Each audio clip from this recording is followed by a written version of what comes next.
Pat. I just want to ask you about Jalen Waddle because you guys seem pretty close. Just how have you seen him approach this offseason and this season with more of an opportunity in front of him?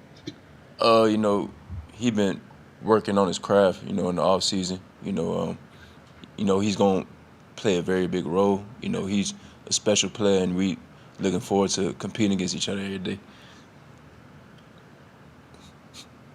Tony Tsoukalas is next. Hey, Pat. We talked with Pete Golding the other day, and he mentioned you as a lockdown outside cornerback. Is that the position that you like to play more, the outside cornerback? And then how is the rest of the secondary kind of shaping up in your opinion? I definitely could see myself play that role. I feel like Pete trusts me in that position. I feel like I got to live up to the expectation. The secondary, we've been coming around, well. We've been communicating out there, playing fast. We getting more comfortable as well on the field. Okay, we'll go to Aaron Suttles now. Hey, Pat, I was just given your experience level, does it feel like your secondary now? Have you taken ownership of that unit? Most definitely. I know I have to play a big role in that leadership role, and provide the guys, and give them expectation, and come on the field every day, leading them guys and to, be that dude where they could look to play ball. Next, we'll go to Brett Hudson. Hey, Pat, I'm curious what you've been able to do to help guys like Jordan Battle and Daniel Wright and Josh Jobe, those guys that are likely to take more playing time than they did last year. What have you done to help those guys and get them up to game speed for the full defensive package rather than some of the small packages they may have had access to last year?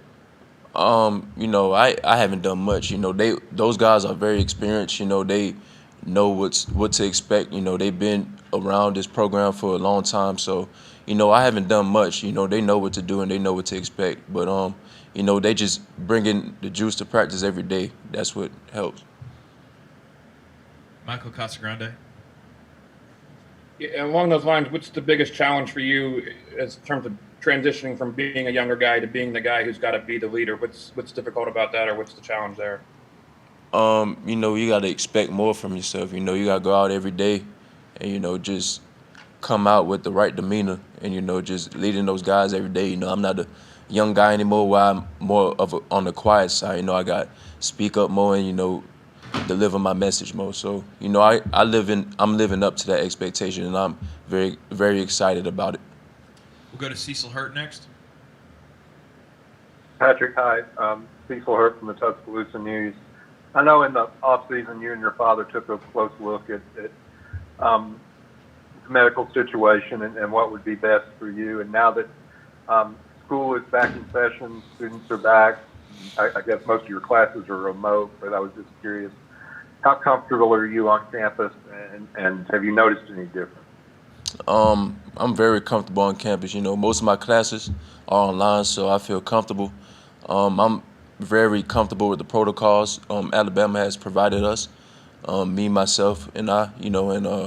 I feel like we have our own personal bubble where we have our own bubble where we don't try to get involved with other stuff around campus, and try to stay involved in our own sanctuary.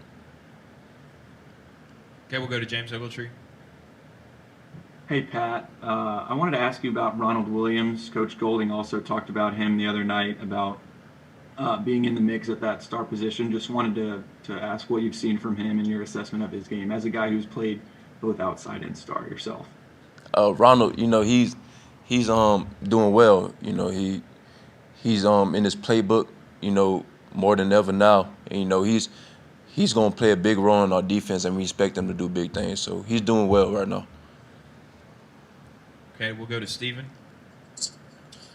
How you doing, Pat? Just your thoughts on Slade Bolden and how he's kind of made that big improvement as a route runner. Where have you seen him grow at wide receiver? Slade, he grew tremendously. He's obviously a great route runner, but also he understands the game.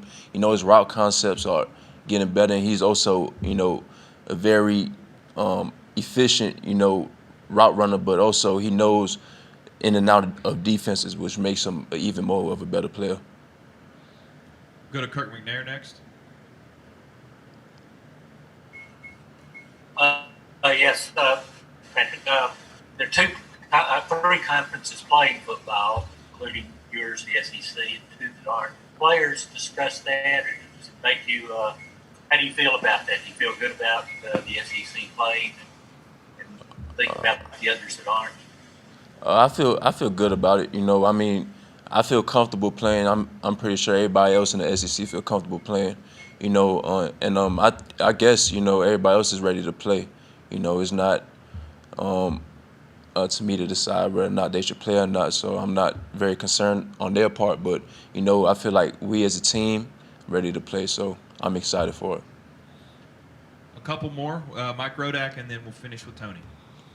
Pat, there's been some pretty high-profile players the last month or so who have chosen not to play this season. You know, Caleb Farley being one at your position from Virginia Tech. Just how much consideration did you give to that this offseason, and just what is part of the decision-making process there? I wasn't considering it very heavily. You know, I wanted to be out there with my teammates and play this year, you know, because we have a lot to prove this season. And I feel like it was the best for me to play this year, you know, to give out some extra film and get another opportunity to play with the guys. Okay, Tana, we'll come back to you to finish up. Yeah, hey Pat. I don't know if this affects you that much, but the NCAA passed a rule to allow an extra year of eligibility. I guess just from the team standpoint, have you heard, you know, maybe how the players have reacted to that and what their opinions are of that, and if it makes them feel any more, I guess, sure of this season?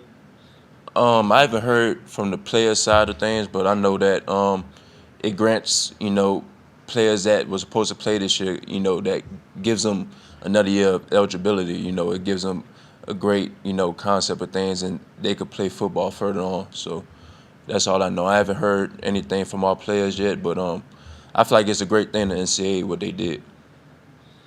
Okay, Pat, thank you.